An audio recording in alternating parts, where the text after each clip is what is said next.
And so my question to you would be, number one, because I think the biggest problem people have with email right now is that they've got a database they've built that is all in one. What would be your suggestion if you come across a company that's got this big database of 10,000 people? How do they start to segment it so they can have intentional conversations? Okay, we all agree we need a database. The next thing is who is on the database? Who are the prospective buyers who have bought before? So that's the first delineation is who are my prospects who have not sold anything to yet?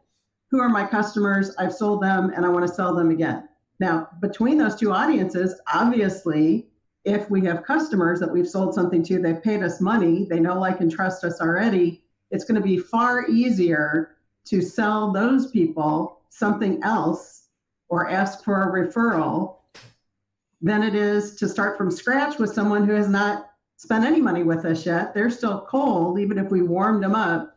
So right away, in my own personal database, if I'm having a webinar, for example, of course I invite everybody, but I know that I'm going to tailor the message to my customers. I'm going to tailor the content of a webinar that I'm going to hold to the people who've already bought from me, because it's going to be so much easier for me to close those sales than be in missionary mode with these people over here who have not bought and annoy my customers. So that's the first delineation.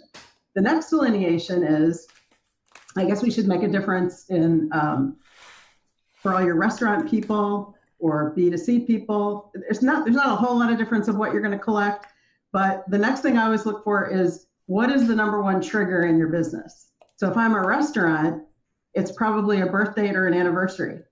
So I want to collect month. I want to get birth date months. That's for both partners. And I want to be able to identify which is which. I want to get an anniversary if possible. Maybe kids' birthdays, you have to decide all of that. But if I'm B2B, maybe it's an X date. If I'm in insurance, when does my insurance expire?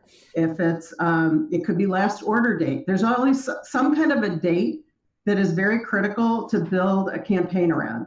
You're exactly right. Date marketing is huge. Yeah.